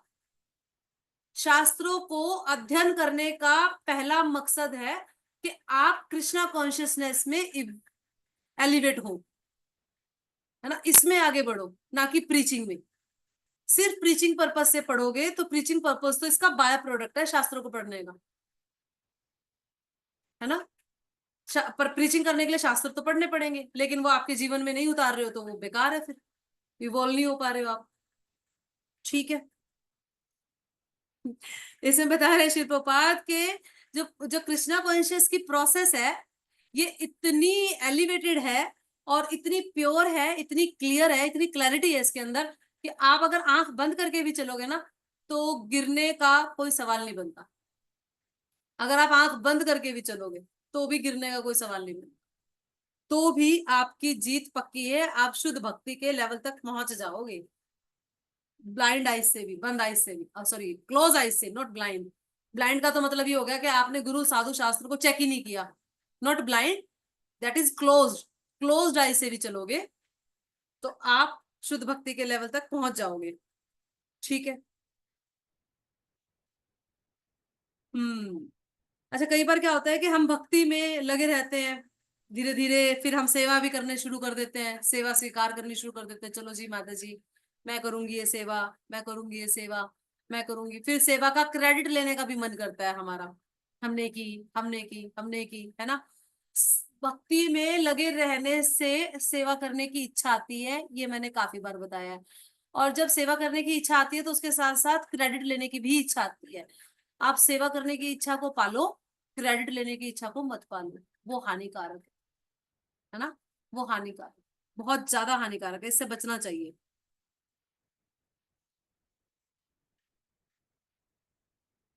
कई भक्त होते हैं, हम, मैंने देखा पहले भी हमारे पास कुछ बच्चे आते थे, जब हम प्रसाद शुरू करते थे तो बोलते थे हमें प्रसाद नहीं पाना, है ना, हमें प्रसाद नहीं पाना। क्यों नहीं पाना? बस हम लेट हो रहे हैं।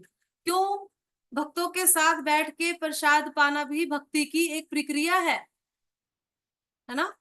भक्तों के साथ संग में बैठ के प्रसाद पाना भी भक्ति की एक प्रक्रिया है, और हमें इसे करना चाहिए, भक्ति के अंगों में से एक अंग है ये भी, तो हमें इसे करना चाहिए। यानी कि हम अपने मन का कर रहे हैं, एक अंग करेंगे कंप्लीट, दूसरा नहीं करेंगे। जैसे तुलसी महारानी को जल भी देना है, प्रणाम भी करना है, प्रदक्षिणा भी करनी है। नहीं नहीं नहीं नहीं, मैं सिर्फ प्रणाम करके चली जाऊंगी, मैं नहीं करूंगी प्रदक्षिणा, है ना, 4 बार गोल गोल गोल गोल घूमना पड़ेगा, कौन करे? या फिर मैं बस गोल गोल गोल गोल घूम लूंगी, कौन बैठे नीचे प्रणाम करने के लिए? नहीं नहीं नहीं नहीं, ये नहीं, ये नहीं। एक एक भक्त, एक वैष्णव जिसके अंदर सदाचार का गुण होगा वो करेगा, है ना, वो फोर्स करेगा शुरू में खुद को, और फिर बाद में इनिशियल स्टेजेस पे देखो आपको फोर्स करना पड़ेगा, क्योंकि हमारे लाइफ का पैटर्न इतना पॉल्यूटेड है, ऑलरेडी इतना पॉल्यूटेड है कि हम इतना इतने भौतिक माहौल में रहते हैं कि ये चीजें करने के लिए हमें खुद को फोर्स करना पड़ता है शुरुआत के दिनों में। फिर जब चीजें हमारे को धीरे धीरे रिवील होनी शुरू हो जाती है तो हमें पता लग जाता है कि भाई this is the ultimate goal of life, है ना। जब हमें शास्त्र पढ़ पढ़ के चीजें रिवील होनी शुरू हो जाती है कि भाई यही है जो है, अब इसे हंस के एक्सेप्ट करूं या रो के, है ना। ठीक है। दूसरा ये बताया गया है, एक एक अच्छे वैष्णव का गुण बताते हैं, जिसकी प्रसाद में कम रुचि हो। ये नहीं कि वो प्रसाद नहीं पाएगा, वो भक्तों के साथ बैठ के प्रसाद तो पाएगा, लेकिन उसको ये नहीं होगा क्या आने वाला है ना, लंच में क्या बनवाया है।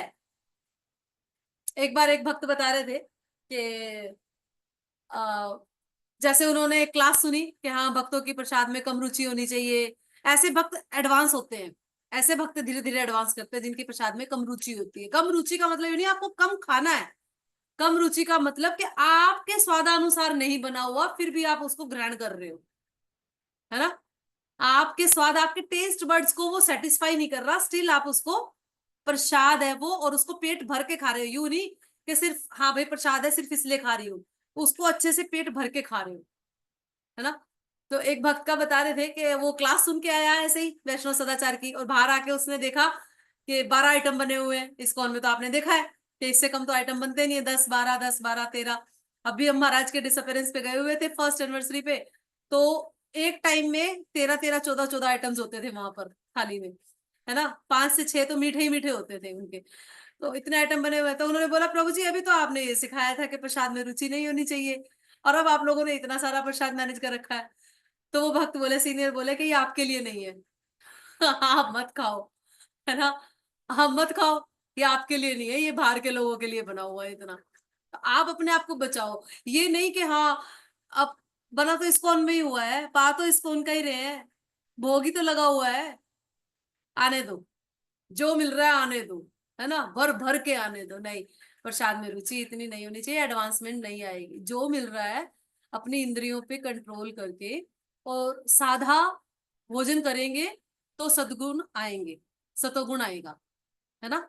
और सादा भोजन नहीं करेंगे, आज टेस्ट बर्ड्स हमारे कुछ और बोल रहे हैं, फिर कल कुछ और बोल रहे हैं, आज ये बना लो मम्मा, आज वो बना लो मम्मा, आज फलाना बना लो मम्मा, आज बाजार से ले आते हैं, है ना, आज यहाँ बाहर खा लेते हैं। ये बहुत ज्यादा अच्छा नहीं है भक्ति के लिए, है ना। समभाव रहना बहुत जरूरी है।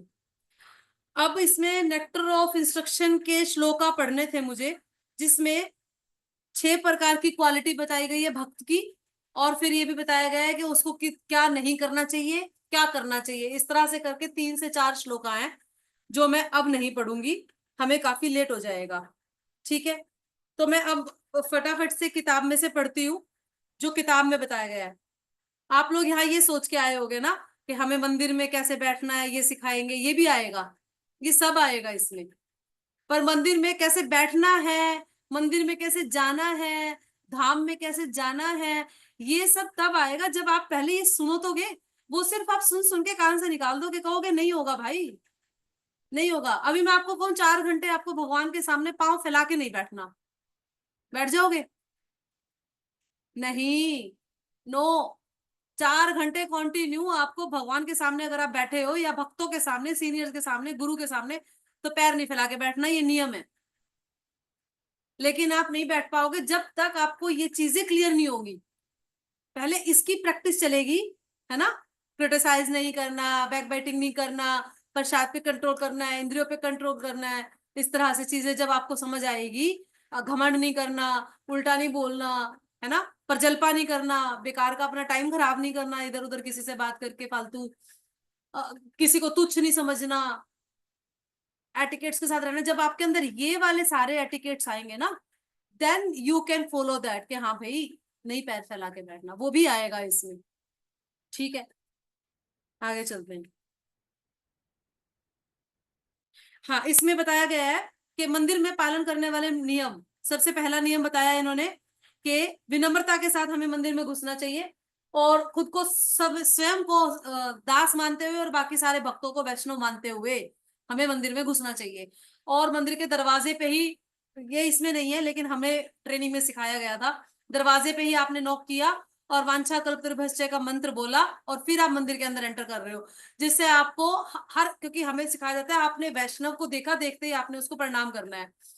हर जगह कहाँ कहाँ प्रणाम करेंगे, तो हम मेन गेट पे ही, दरवाजे पे ही एंटर करते ही वांछा कल्पतरुभ्यश्च कृपा सिंधुभ्यश्च पतितानां पावनेभ्यो वैष्णवेभ्यो नमो नमः बोल के सारे वैष्णव को प्रणाम कर देते हैं एक साथ। ये हमारा एंट्री करने का तरीका होता है।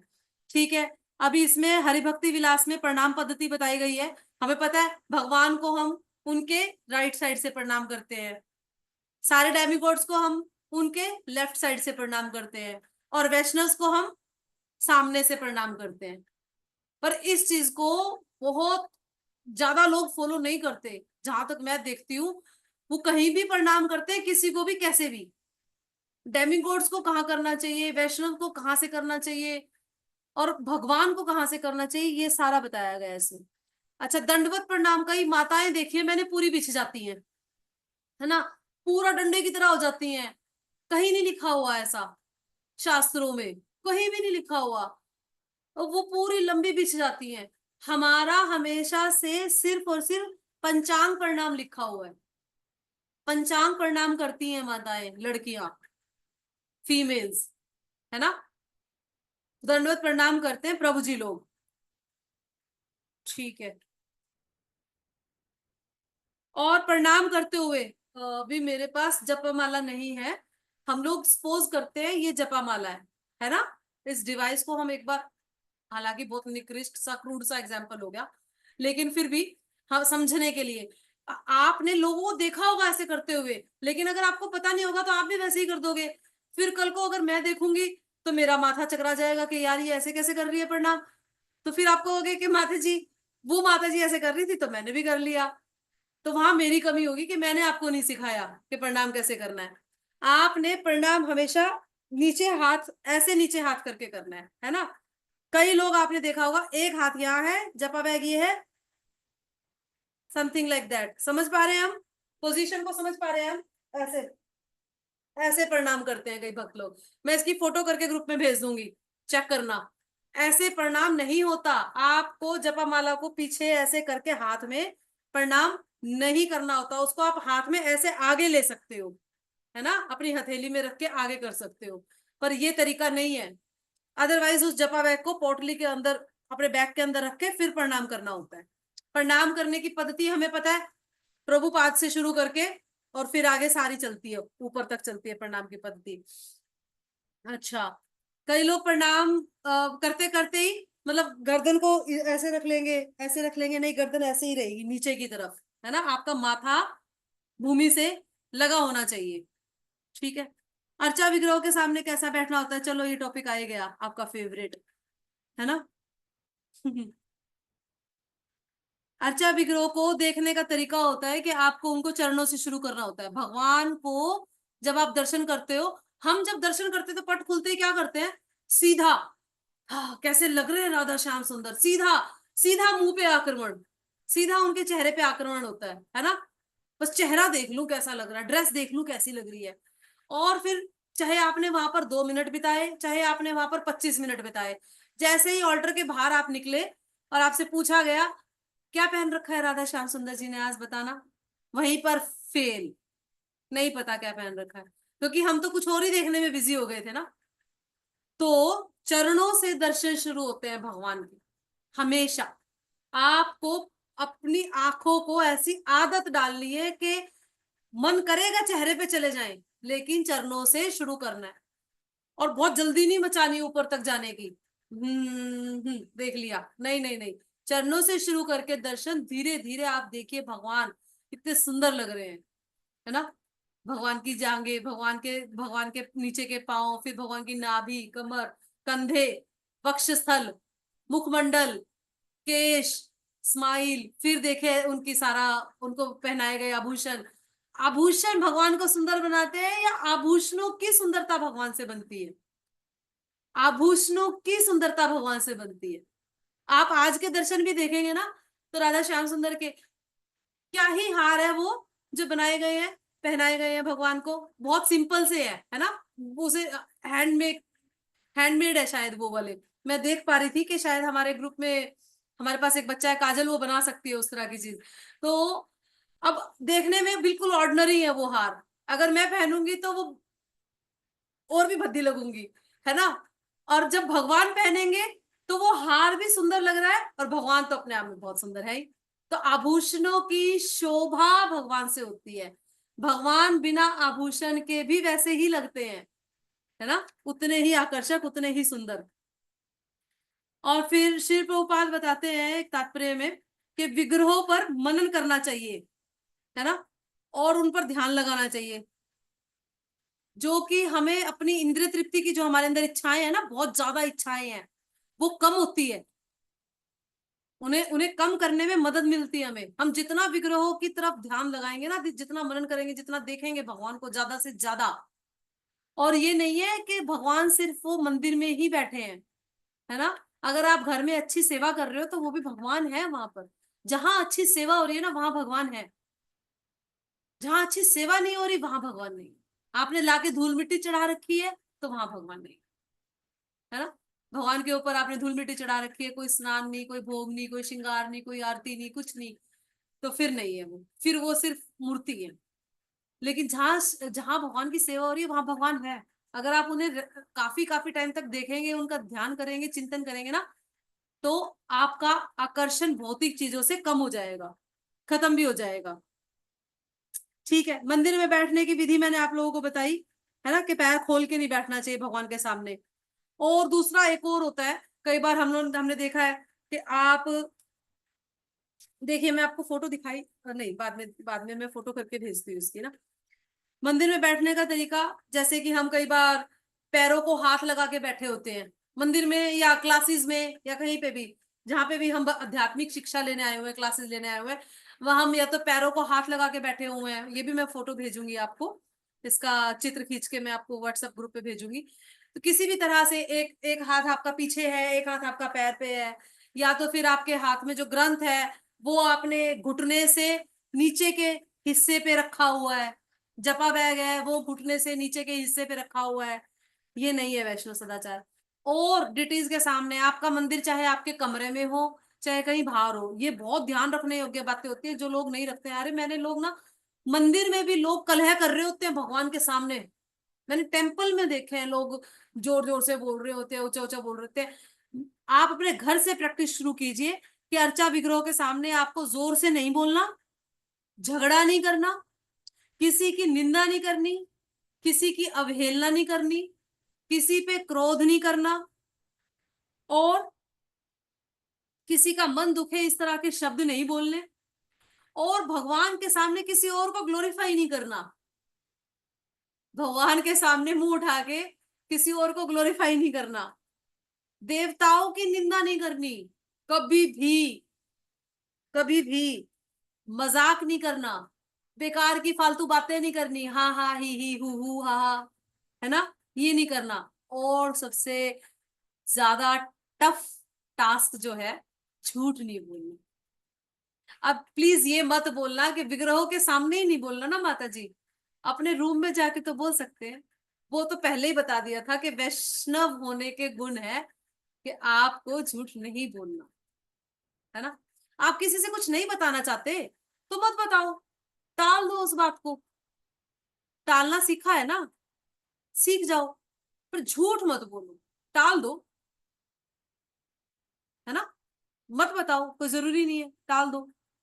दूसरा, भगवान के सामने झपकी नहीं लेनी होती। भगवान के सामने बैठे बैठे हरे कृष्णा हरे कृष्णा, चलो जी, भगवान ही मालिक है, वही देख लेंगे, अपने आप हिसाब बना लेंगे मेरा, है ना। ऐसे नहीं होता। पीठ करके नहीं बैठना होता भगवान की तरफ, शिल प्रभुपाद की तरफ, तुलसी महारानी की तरफ, इस तरह से पीठ करके नहीं बैठना होता। ठीक है, ठीक है, अभी यहीं तक करते हैं, ये काफी बड़ा हो जाएगा chapter, and time is running. मुझे कोई परेशानी नहीं है, बट हम एक टाइम लिमिट सेट करके चलेंगे तो अच्छा रहेगा, है ना। ठीक है। श्रील प्रभुपाद की जय। वैष्णव सदाचार वर्कशॉप में आए सारे भक्तों की जय। अनंत कोटि वैष्णव वृंद की जय।